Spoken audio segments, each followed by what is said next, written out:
हे दोस्तों, मैं हूँ Kirti Shikum. Life is tempting. दोस्तों, हमारे पूर्वज गाय पालते थे, ये तो हम सबको पता है। लेकिन हमने क्या किया, हमने गाय को अपने घर से बाहर निकाल दिया। जबकि पहले गाय अंदर होती थी घर के, और जो कुत्ते होते थे वो दरवाजे के बाहर पहरा देने के लिए होते थे। और हमने मॉडर्नाइजेशन के नाम पर कुत्तों को अपने घर में क्या, अपने बेडरूम में ले गए, क्योंकि वो तो हमारा सोना बेबी है। उसे तो हम साथ में खिलाएंगे, अपने साथ सुलाएंगे। और गाय, जिसे पूर्वजों से लेके हम भी गाय माता कहते हैं, उसे हमने घर से बाहर क्या, शहर के बाहर निकाल दिया। क्योंकि हमने कहा गाय को घर में रखने से बदबू आती है। अरे पशु है तो बदबू आएगी ही ना, उनको वो बदबू कुत्ते से नहीं आती है। यहाँ पर दोस्तों, मैं किसी एनिमल को, किसी पशु को क्रिटिसाइज नहीं कर रही हूँ, सिर्फ आपको अपनी संस्कृति याद दिलाने की कोशिश कर रही हूँ कि जब किसी घर में गाय हो और आप किसी घर में खाना खाएंगे ना, आपको उसके खाने में गाय के कोई बाल या गोबर या किसी तरह की बदबू नहीं आएगी।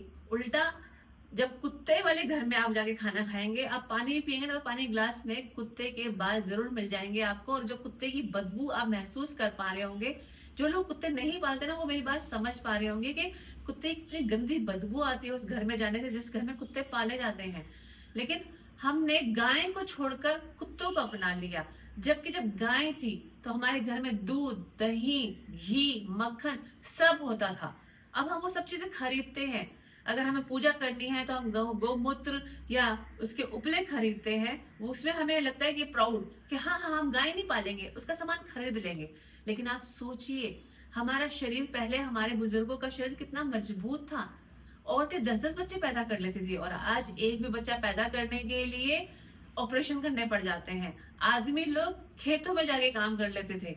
अभी तो देखो, छोड़ा झाड़ू मारने को भी कहते हो, चाहे वो औरत हो या आदमी, अगर वो नौकरानी नहीं है तो वो तो थक जाते हैं एक झाड़ू मारने से ही। क्योंकि हमारे शरीर में एनर्जी ही नहीं रही, हमारा खान पान बेकार हो चुका है।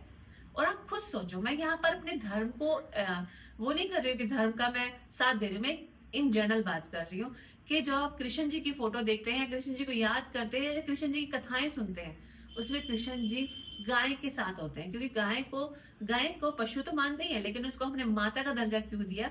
क्योंकि हमने उनको पवित्र माना। और जो कुत्ते होते हैं वो भैरव के साथ होते हैं। भैरव, जिन्हें घर में भी नहीं रखा जाता पूजन के लिए, यानी कि वो मृत्यु के देवता कहा जाते हैं, उन्हें हम अच्छा नहीं मानते, शुभ नहीं मानते। यानी कि गाय जो है पालनहार के साथ है, और जो कुत्ता है वो संहारक के साथ है। तो निर्णय आपका है कि आपको गाय पालनी है, कुत्ता।